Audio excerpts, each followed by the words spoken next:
TPCC chief Mahesh Goud hot comments చేశారు. మాజీ మంత్రి హరీష్ రావు క్షుద్ర పూజలు చేస్తున్నారని ఆరోపించారు. హరీష్ క్షుద్ర పూజలు చేసినట్లు ఆధారాలు ఉన్నాయన్నారు మహేష్ గౌడ్. తెలంగాణలో వర్షాలు పడకుండా కరువు రావాలని పూజలు చేశారంటూ సంచలన వ్యాఖ్యలు చేశారు.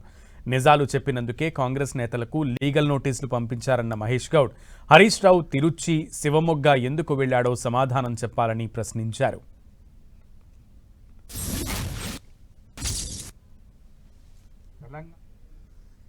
పదేళ్లలో ఎక్కువ కాలం మంత్రిగా ప్రభుత్వ పరంగా అన్ని అవకాశాలు పొందినటువంటి హరీష్ రావు గారు ఆయన స్వార్థం పరాకాష్ఠకి చేరిందంటే తెలంగాణ రాష్ట్రంలో వర్షాలు పడకూడదని, పంటలు పండకూడదని, కరువులో ప్రజలు పశువులు ప్రాణాలు కోల్పోవాలని, ఇది జరిగితే వారికి ఏదో లబ్ధి చేకూరుతుందని క్షుద్ర పూజలు చేస్తా ఉన్నాడు. ఇది 100కు 100% నిజం. హరీష్ రావు తన స్వార్థం కోసం, తన పార్టీ బాగో కోసం పూజలు చేయడమే కాకుండా వాటిని వాస్తవాలతో మాట్లాడినటువంటి అద్దంకి దయాకర్, సామా రామ్మోహన్ రెడ్డికి లీగల్ నోటీస్ పంపడం జరిగింది.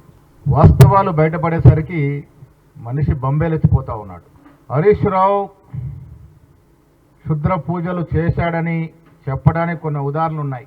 పూజలు చేశాడని చెప్పడానికి తమిళనాడులోని తిరుచునాపల్లి, కర్ణాటకలోని శివమొగ్గ ఇవన్నీ దేవాలయాలలో కొంత క్షుద్ర పూజలకి ప్రచారంలో ఉన్నాయి. ప్రజలు అలాంటి పూజలు అక్కడ చేస్తారని వాడుకలో ఉంది.